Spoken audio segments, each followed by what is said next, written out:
Ok, gente, estamos de volta com o Panorama TVC e agora nós vamos falar sobre Covid-19, a pandemia que assola aí a humanidade.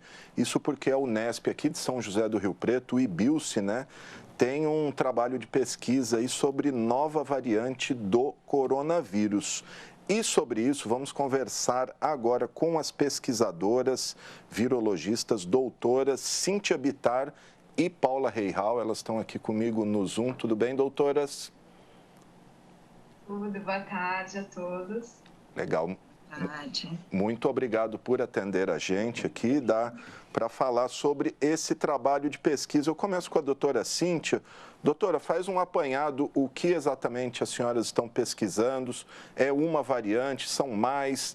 É uma variante específica aqui de São José do Rio Preto? Dá os detalhes para a gente, doutora. Obrigado mais uma vez. Boa tarde. Nós, aqui da Unesp de Rio Preto, nós fazemos parte de um grupo, né, que estuda variantes. É um subgrupo da rede coronaômica, né? E o nosso subgrupo do interior paulista é formado por laboratórios da Unesp de Botucatu, Unesp de Araraquara, USP Pirassununga, nós aqui em Rio Preto e a FAMERP também. Então, durante esse estudo, nós estudamos amostras de diferentes localidades, né? E nós investigamos as variantes que já estão circulando e também se existe alguma outra variante que possa ser um problema, né? Então, nesse nosso estudo, nós identificamos uma possível nova variante na região ali de Porto Ferreira, né, na cidade de Porto Ferreira, as nossas amostras eram de lá, e ela continha a mutação L452R, que nos chamou a atenção por ser a mesma mutação que é encontrada na variante da Califórnia e na variante indiana, né? Elas não têm relação a essa variante que a gente encontrou ali em Porto Ferreira, ela não tem uma relação de parentesco próximo com a variante da Califórnia ou a indiana, mas ela tem essa mutação que se sabe que tem uma importância por ter ela pode reduzir a capacidade dos anticorpos neutralizarem esse vírus, o que é bastante relevante no cenário de vacinação, né? Legal. Doutora Paula, o Brasil tem feito o sequenciamento no número que se espera que se faça? A gente vê, por exemplo, a Inglaterra, são cerca de 5.000 sequenciamentos por semana lá. O Brasil tem feito esse trabalho para identificar rapidamente essas novas variantes? Então, o Brasil, a partir dessa iniciativa da rede coronaômica, né, é uma rede nacional, onde são subdivididos em vários grupos do Brasil inteiro, com o objetivo de identificar novas variantes.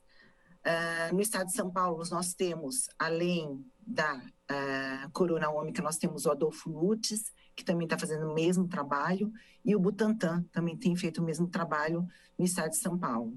Mas isso fica muito aquém do que é necessário, porque nós temos uma extensão muito grande e o número de pesquisadores é pequeno para tentar cobrir todas essas variantes. Então, nós, como subgrupo, como a Cíntia explicou, nós estamos pegando somente o interior de São Paulo, algumas cidades do interior de São Paulo, nem todas a gente consegue, porque é uma técnica cara, é uma técnica que demanda muito trabalho e, mesmo assim, eu acho que necessitaria de uma cobertura maior. Doutora, como são escolhidas as amostras? É aleatório? É dependendo dos sintomas, talvez diferentes ali dos pacientes? Como é escolhido o exame, a amostra ali que seria sequenciada? Então, nós temos, inicialmente, dependendo da cidade, a gente faz uma amostragem da cidade e, se tiver, a gente tem um trabalho junto com a vigilância, onde ela também reporta para nós casos que, pós-vacinação, foram infectados ou reinfecção. Então, esses casos dão um alerta para que a gente possa sequenciar. Ou começou a ter um surto muito grande, um número maior, começou a aumentar muito o número de casos, que foi isso que aconteceu com Porto Ferreira. A gente viu um boom aí de casos e a gente, a partir de um rastreamento inicial, a gente foi buscar e conseguir identificar essa nova variante. Que foi também o caso de Araraquara, me parece, né? Teve um surto ali, um boom, e aí foi identificada a variante lá, P1 de Manaus. Batatais, agora, hoje também me parece que entrou em lockdown lá, porque teve um surto inesperado ali, e, enfim, pode ser indício de uma variante também, doutoras? Pode ser um indício, teria que analisar, né? Batatais, ela está mais próxima da região lá de Ribeirão, e também acho que ela não é tão longe. Nós tivemos casos dessa nova variante Mococa, então elas são, acho que cidades próximas, pode acontecer, teria que analisar.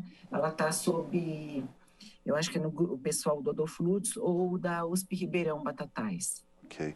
Doutora Cíntia, sobre esse L452R que as senhoras têm pesquisado, qual a característica dele, o que difere do coronavírus tradicional aí que a gente já conhece? A L452R é uma mutação na proteína spike, né? Essas mutações que a gente fala bastante, né, que os pesquisadores costumam falar bastante, geralmente que são preocupantes, elas estão numa região da proteína spike que é responsável pela ligação do vírus na célula, né, permitindo que ele entre na célula. Então, e consequentemente, como essa região está exposta do vírus, né, é a região que é reconhecida por anticorpos. Então, essa mutação, assim como várias outras, né, que estão nas outras variantes, elas dificultam. No caso dessa, especificamente da 452R, ela dificulta, tem estudos mostrando que ela dificulta a ligação do anticorpo nela, dos anticorpos que existem. Por exemplo, a vacina ela não foi desenvolvida em cima dessa mutação. Então, os anticorpos produzidos para ela, pela vacina, não funcionam direito nessa mutação, né? Mas não quer dizer que não inative esse vírus. As vacinas ainda funcionam sim, existem estudos feitos mundialmente, só que ela reduz um pouquinho a capacidade de neutralização do vírus. Era até isso que eu ia perguntar para a senhora, acabou respondendo, se as vacinas que tem hoje, elas atuam, elas têm eficácia, não só contra o 452R, mas essas outras variantes que têm surgido, principalmente acho que essa indiana, que tem preocupado bastante, inclusive a OMS soltou um alerta de preocupação em relação a essa indiana. O que já se sabe dessa variante indiana, doutoras? Os estudos ainda estão sendo feitos, né, sobre a variante indiana, o que se sabe é que ela se espalhou muito rápido pela Índia e agora está sendo introduzida em outros locais do mundo. E ela tem duas mutações, ela é chamada até de duplo mutante, né? Então, ela tem duas mutações em duas posições nessa região da proteína spike. Então, os estudos ainda estão em andamento para saber o porquê que ela causou esse boom no número de casos, né? E a gente tem que fazer muito estudo para descobrir qual é a causa específica, né? Que é o mesmo caso dessa que nós estamos encontrando, né? E ainda estamos avaliando. Mas a questão das vacinas, todos os estudos que nós temos até agora mostram que elas ainda são eficazes, sim, né? A preocupação é que quanto mais variantes vão surgindo, quanto mais o vírus circula, mais variantes vão surgindo, mais mutações, e cada vez mais a gente vai ter a redução da eficiência das vacinas. Então, essa é a nossa preocupação. Legal. Eu queria, até para quem está assistindo entender, doutoras, queria que as senhoras explicassem rapidamente, didaticamente, como surgem essas variantes, por que tem se falado tanto em variantes. Enfim, queria que as senhoras falassem um pouquinho sobre isso. Bom, o vírus, né? O vírus é um vírus com genoma de RNA. Naturalmente, as mutações elas aparecem de maneira aleatória, né? Pelo genoma inteiro do vírus. A mutação ela não acontece porque ela é vantajosa, ela acontece de maneira aleatória. Só que quanto mais, e aquelas que causam algum malefício para o vírus, elas são eliminadas, e aquelas que causam algum benefício tendem a conseguir se proliferar mais, porque o vírus que tem essa mutação, ele tem mais chance de transmitir para outra pessoa em maior quantidade, né? Então, e isso que a gente chama de elas serem selecionadas, né? Então, com isso, quanto mais o vírus circula, mais ele muta e a chance de aparecerem mutações que são benéficas para o vírus, né? Consequentemente, ruins para nós, é maior. Né? Então, quanto mais o vírus circula, mais mutações vão aparecer. E essas mutações, que são benéficas para o vírus, elas estão aparecendo independentemente em vários lugares do mundo. Por quê? Porque elas aparecerem aleatoriamente, mas elas têm alguma vantagem para o vírus. Né? E são assim que surgem as variantes. Né? Aí nós cientistas classificamos para facilitar entender essa circulação delas. Mas Quanto mais circula, a chance de mutação é maior. Então, porque o vírus tem que se multiplicar para poder sobreviver. E como a Cintia explicou muito bem, ele vai sofrendo mutações. Então, essa mutação, ela vai ser transmitida de uma pessoa para outra, né? E aí vai sendo espalhado. Como a gente observa em relação, por exemplo, porque a gente teve uma expansão tivemos lockdown agora em Rio Preto, porque teve uma expansão da variante P1, que não estava circulando. Ela se expandiu porque as pessoas começaram a ter contato, e aí essa P1 surgiu de uma mutação e vai se espalhando, porque está sendo benéfico para o vírus. Já se sabe por que ela é mais contagiosa, doutora? A facilidade, por que essa facilidade maior de contaminação? É um vírus mais forte? Como que se dá essa facilidade maior de proliferação e contaminação? A gente ainda não tem os dados específicos, né, de qual mutação que está causando qual efeito. O que a gente observa epidemiologicamente é que a P1, no caso, ela tem um aumento, ela aumenta muito rápido nas regiões onde ela é introduzida. E isso sugere, por observação epidemiológica, que ela tenha uma maior facilidade de transmissão. Tá?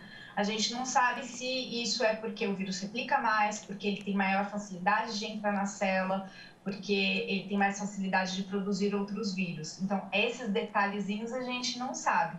Mas, então, a gente tem que casar o que a gente sabe de dentro do laboratório com o que a gente observa na população da circulação dessas variantes. E por isso... A gente consegue ver que ele espalhou mais, e ele domina até outras variantes, né? A gente sabe disso daí, que houve um domínio da P1, pode ver no estado inteiro, inclusive em Rio Preto, a gente já observou isso, que em janeiro estava circulando a variante P2, houve a introdução da P1, onde teve um boom, então a gente conseguiu ver esse boom, aumento de casos, com a variante P1. Então, a Cíntia, como bem dito, a gente começa a ter observações epidemiológicas que levam a gente dentro do laboratório para poder fazer essas análises pontuais, para poder entender melhor como o vírus está entrando dentro de uma célula, como ele se replica. Aí são estudos mais profundos. E por isso a importância aí de termos uma vacinação rápida, né, doutoras? Não só para preservar vidas, claro, mas também para evitar o surgimento dessas variantes, Sim. né? Certeza. Tá certo, gente. Eu conversei com as doutoras virologistas, pesquisadoras, professoras Cíntia Bittar e Paula Reihal. Doutora Paula, só para a gente terminar, a senhora ainda é a coordenadora do Laboratório de Biossegurança da Unesp aqui? Coordenadora do Laboratório de Estudos Genômicos, né? Que é o Laboratório de Virologia, né? Isso. Hoje, esse laboratório é formado por 3 pesquisadoras, eu, a doutora Cíntia, a doutora Marília Calmon. Legal. Do coronavírus, em comparação a outros vírus, o corona ele é mais agressivo em termos de transmissão? Existem vírus com uma transmissão tão rápida assim? Sim, existem vírus com transmissão bem mais rápida do que o corona, né? A gente pode... Um vírus que tem uma evolução, uma transmissão muito rápida, a gente pode colocar o ebola, né? Então, existem vários vírus com transmissão mais rápida, né? A questão é a gente tentar conter, como você disse, né? Por ser o corona ser um vírus de transmissão rápida, mas existem outros bem mais rápidos, a gente tentar conter através de medidas ou preventivas ou hoje com a vacina. Doutor, então, só continuando aí, só para finalizar mesmo, por que então o corona se espalhou para o mundo todo dessa maneira, se nós temos outros vírus com transmissão tão ou mais agressiva? Por que no caso do corona se transformou numa pandemia? Bom, na verdade, assim, se você tem e tudo, toda vez que você começa, tudo começa com uma epidemia, né? Ou então começa num local. A partir do momento que você perde esse controle, já transmitiu para várias pessoas, você perde esse controle. Então, vamos dar o exemplo do ebola. Ebola, quando surgiu o ebola, foi contido e ficou contido naquele local, né? Então, não conseguiu espalhar, mas se tivesse dominado outras áreas, a partir daquele momento você não consegue controlar. Depende de várias maneiras. A maneira que ele é transmitido, então, esse por via respiratória é muito mais fácil de você ter contaminação. Por vetores, a gente pode ver a dengue, né? Os vetores vai depender muito da temperatura. Em países temperados, a gente não tem, né, um mosquito para poder fazer a transmissão. Então, depende de vários fatores. Então, o corona, quando foi informado, como a gente já teve outros inícios, né? Não vou nem falar, foram epidemias de outros vírus respiratórios, ele foi contido.